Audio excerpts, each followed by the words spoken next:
Hey guys, welcome back to my channel. Today I'm going to be showing you how I easily get rid of those annoying unwanted hairs surrounding your brows.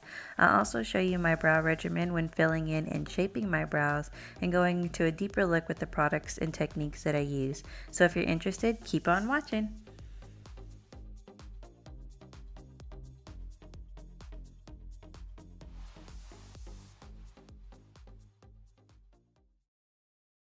So starting off using a normal brow brush, I'm just going to shape my brows into their natural shape and make sure that all hairs are nice and uniform. So now taking a facial hair razor that you can find from your local drugstore or beauty supply store, I'm going in between and around my brows to get rid of the obvious unwanted hair surrounding the brow. So I am filming this in real time for you guys so that you can get the idea of how much time it actually takes me to do this. I am taking my time with this because obviously you don't want a quick slip and remove half your brow because that's not fun. But I do this technique in between my threading sessions. My threading, I usually thread my brows every 6 to 8 weeks, and in between I touch up with the facial razor that I'm showing you here. So here I'm intentionally combing my brow hairs downward, and doing this I'm able to get the longer hairs out of the way, and I'm able to go in more precise with my razor to get those smaller stubborn hairs. And while doing this, guys, I know it's kind of obvious, but I do want to preach that you're very, very, very careful. You don't want that razor to slip and, like I said, cut off some of your brow because it takes a while to grow back. It's obviously more difficult when filling in your brows, but be patient with yourself. Allow yourself to groom them appropriately. If the hair is not functioning or cooperating with you, then comb them in the place that you'd like them, comb them the direction or whatever you need to do to where you're able to get the razor where you need to. You don't want to be impatient and then have a slip of the hand and then whoop, there go your brow.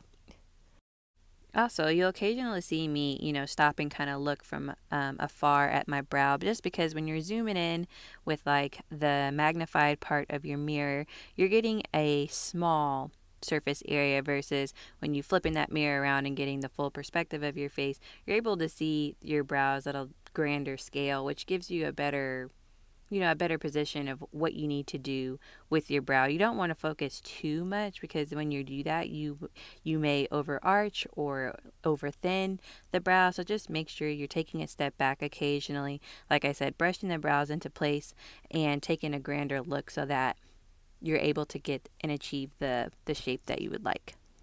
So now I have brushed my hairs upward, and doing this I'm going to position the hair so that I can trim. You want to be very, very, very careful with the manicured scissors so that you're not over trimming the brow and again thinning that brow out. You'll see I'll take very small snips at a time, and I am working on my left brow, so it is a little bit more difficult. I'm right-handed, so my right brow is a little bit easier, but I did want to show you, a more difficult scale. I go slower naturally with my left brow, so that's the reason why I focused that in the video.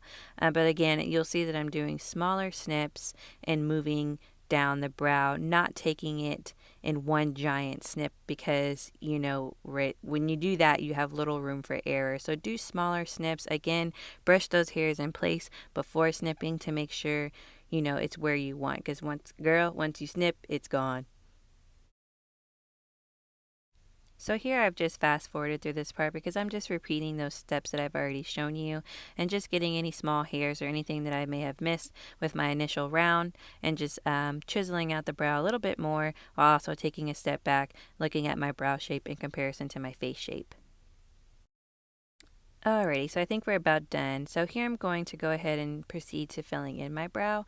I do fill in my eyebrows after I apply foundation, so I've gone ahead and done that. And I'm going to take my Anastasia Beverly Hills Brow Wiz in the color medium brown and begin to sketch out the brow starting at the front, moving on to the back. This is all preference. You can start at any position of the brow that you like.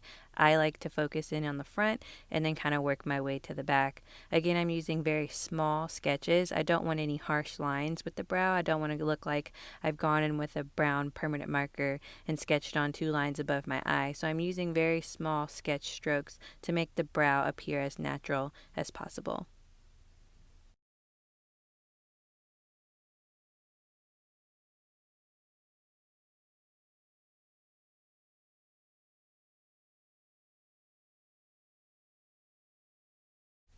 So the technique that I use when filling in my brow is very simple. I just fill in any sparse areas that may be present in my brow, just shy areas that are shy of a few hairs. I don't really change the shape of my brow or overdraw my brow.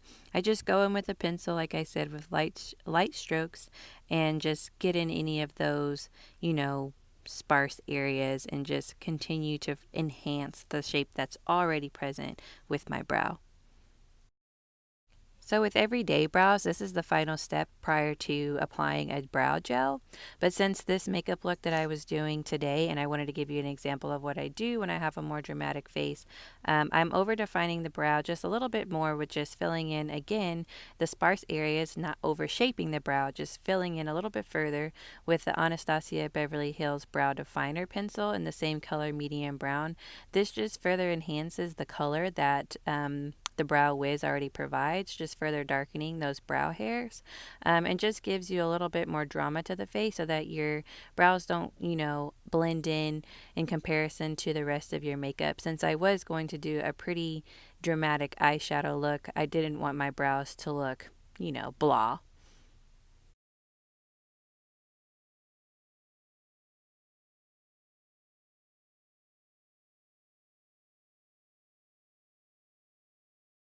So again, using my brow brush, I'm just going to comb those hairs and blend in any harsh lines that may have happened when applying the pencils to the brow, and just shaping the brow to the shape that I would like prior to applying my eyebrow gel. So I'm going in with Anastasia Beverly Hills Clear Brow Gel to just hold those brows in place and give them a little bit more definition. Sometimes when applying a pencil to the brow, you kind of lose the definition of the hair. So using the gel, I find, has like a double usage. It holds your hair and your brows in place while also kind of further defining those hairs so that your brows look a little bit more natural and not completely drawn on. You know what I mean? So on to the last step of my brows. I'm taking Benefit Gimme Brow in the shade 3 and applying this last top coat. This just helps further define those brow hairs, and this gel is pigmented so that it helps, bring a little bit more color and definition back to the brow and helps prevent your eyebrow from looking flat. Alright guys, so that concludes the final step to my brows. I hope that you guys found this video extremely helpful. I find that my brow regimen is pretty simple and easy, so I wanted to share with you guys. If you guys enjoyed this video, go ahead and give it a thumbs up. And as always, if you want to enjoy future content from me, go ahead and subscribe to my channel. I hope that you guys have a great day, and I hope to see you soon. Bye!